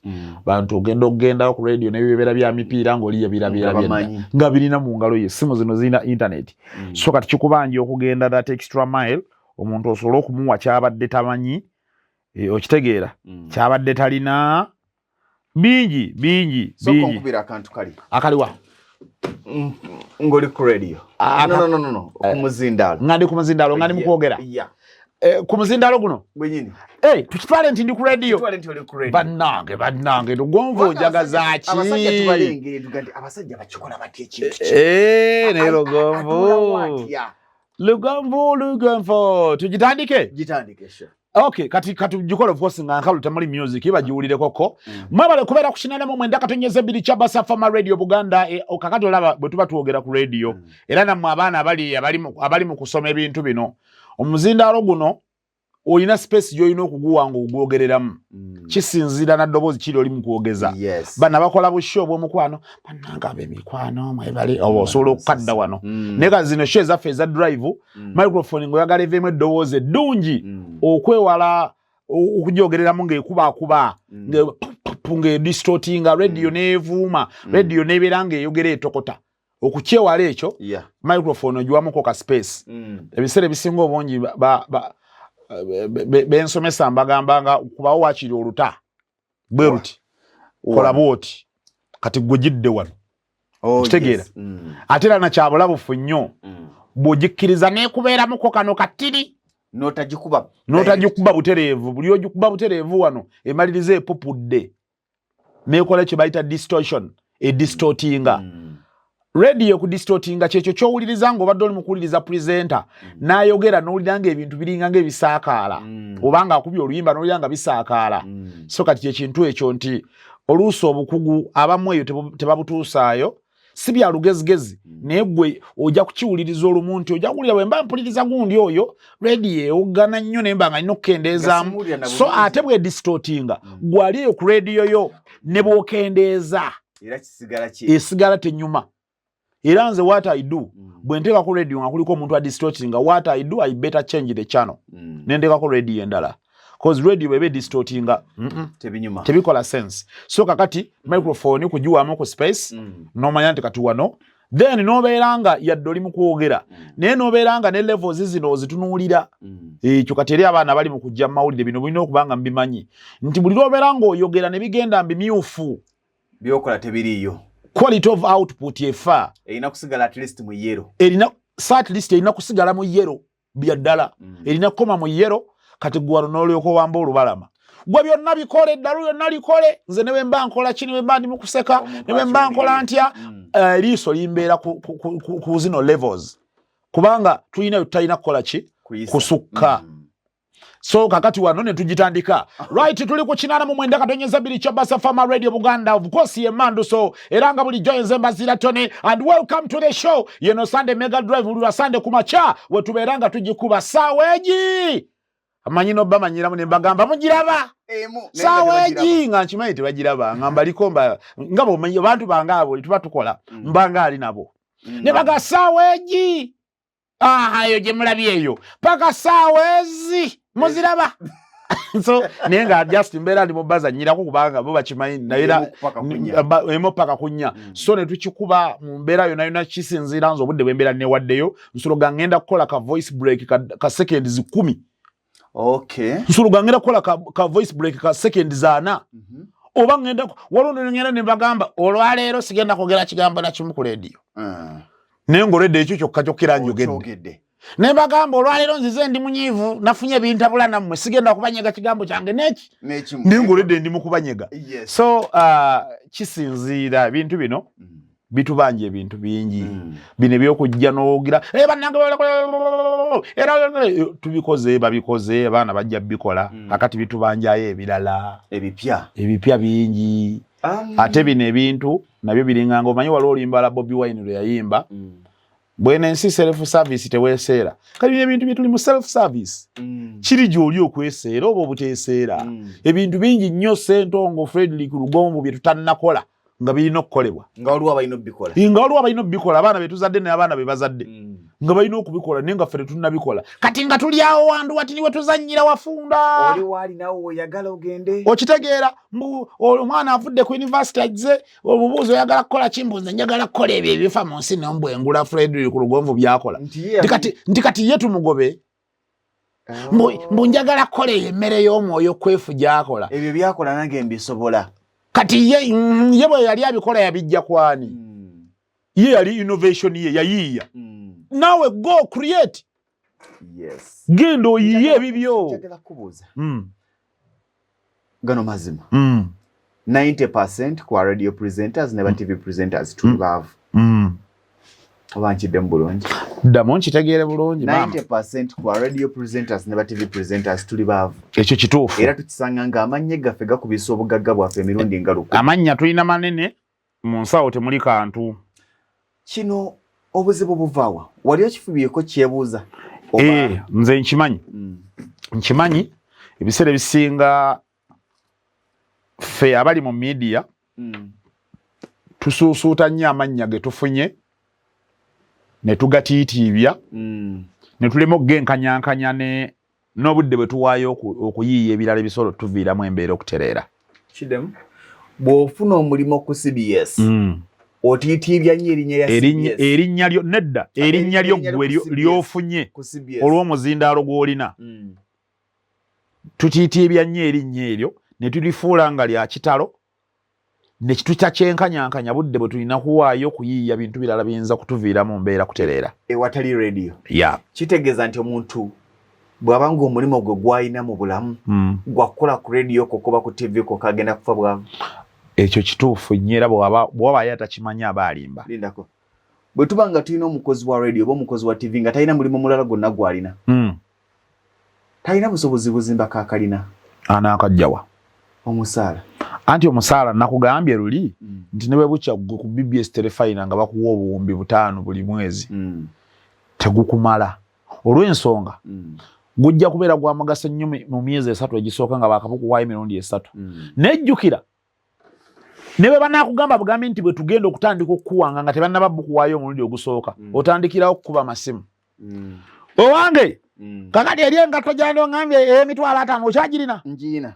girete oyinako ekisaati ekigenderako nga kikaki kyameka 15 tosalako kale ojja kuva 14 gwe wange kale leetayo bina owulira gy'ogenze bulijjo obadde tobikola naye kidda kiri more money more problems kakati kitegeeza tezigenda nazo kukumala olina okubaako emirimu emirala gy'oyiye givaamu ssente. Stream Live Avenue, what's your dream in 5 years to come? Stream Live Avenue, wano weeri ekisooka mu byonna egenda kugenza kuweza mwaka. Oh yes. Nga weeri kuba tugitandise mu budde awo nga COVID waali.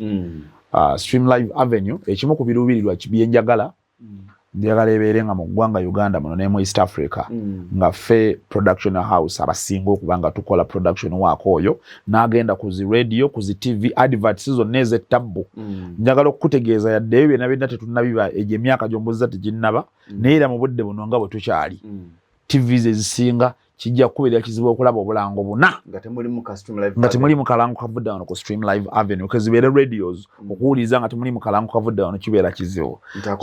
Nze mpulira ndowooza nti that is a goal era kyetuluubirira okugenda nga tukigejjesa ekyo tukiruubirira nga tufa nnyo ku mutindo gwa bye tukola kubanga binnyo bye tukola ng'oggyeko obulango binnyo bye twagala okugattako kubanga tukola nga biggweera mu kizimbe muno kasita bibanga biri mu line eya production.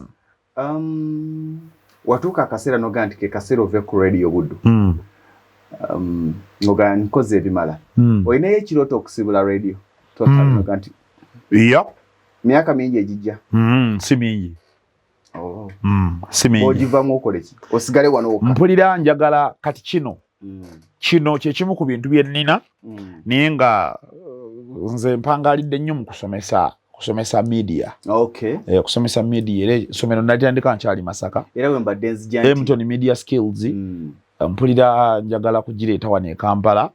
Mpulira njagala kugaziya bintu ebyo bibeere nga mpulira ndowooza nti obudde bujja kutuuka nga n'obudde bwa radio si kyabulina. Era kyekibuzo. Naye si kati. Kyekibuzo nno kye. Mpulira ndowooza nti mu maaso kokka eyo. Nti lwaki tolowooza nti kyabuwenkanya. Kyoyino kigabanyizaako abaana. Kituufu abaana nsomesezza abaana bangi. Ne ku TV kwennyini kwe mukolera nninako nga nze nabasomesa. Era nga bwe bansanga tebampita Mbaziira Tony. Bambira muzeeyi. Lwaki tokikomyawo? Anno kyeŋŋendamu. Emton Media Skills egenda kujja wano e Kampala. Tusomesa abaana ebintu ebyo kozi nze nalina ebintu bye nasomesanga oluusi nga bivaako ku sirabaasi gye lwalirowoozezza ng'entuufu. Kubanga nze nakimanya nti education system yaffe y'eggwanga mwe tuli mulimu ebintu ebitali bituufu nga tebabi streamlininga bulungi nga tebabirambika bulungi kati nga kibanja oyo yekka atuuseeko mu field n'alaba ekituufu ekiriyo nga yasobola okubisomesa mu butuufu bwabyo. Kati nze nina course units ze nagenda njiya nenziyiiza nenzigatta mu baana abo abasoma journalism ngezisinga ziri practical kati nekibeera ng'omwana gwe nsomesezza n'afuluma akawanjawulo nnyo kiki abatubanja simanyi. Waliwo emboozi ezisinga okunyumira ez'abayimbi ezakinaye in fact nzikiriza okuba nga kuba tufunye oba oli awo. Eno part 1 tulina ne part 2 part 3 part 4 tetulina kye twakoze naye olwakadde siibula munnayuganda akulaba nabo. Mwebale nnyo abali ku Lugonvuzi Show mwongere okusubscribinga akkirira wansi awo waliwo akapeesa okanyiga mu booti kaliko ekide yongera okanyigeko kasaasaane bwe kati eyo notification bell ejja kuba ekuyamba nti buli kye bauploadingayo ekipya kiba kikunotifyinga about the new upload done. So mwebale nnyo okutulaba. Nze nno mbaagala nnyo yenze Mbaziira Tone. Suuna muleeta anyumize ku bantu. Suuna ngenda muleeta. Suuna muleeta anyumize ku bantu. Naye naawe okufuna si kyangu. Ebivulu byabafuukira ebivulu bingi. Olina kaliko kootera okugamba nti simanya bawulira ku bulango bw'ennyimbye ne bamanya gye nnaaba kana akayimba wazuukusizza omusajja akamaaso kankutte simanya amatofaali gamunagofaza yagaganye. By the way bayitayo Mulaje. Mulaje kiri Luweero eyo si Mulago. Si Mulago abasinga bayimba Mulago akiri Mulaje amatafaali ge Mulaje father yagaganye bonna gakubantamidde gonna ne gakyama ye bino wabitegedde akaliga akasimoni kazadde akaweewo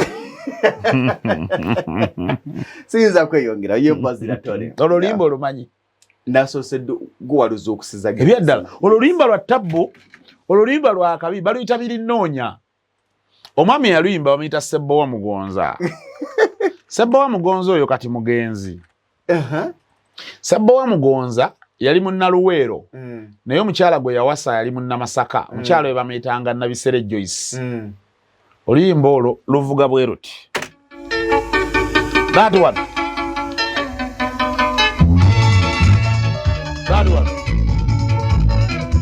akamaso kangotte simayi kagoogwa ebigere bitojja biringa ebivaako tonkuba sente eziringa ebikoola mweraba lugonvu ayagala eyonoonese olwo oluyimba mweza akabizi k'ebitanga eyo yebadde program Lugonvu's Show.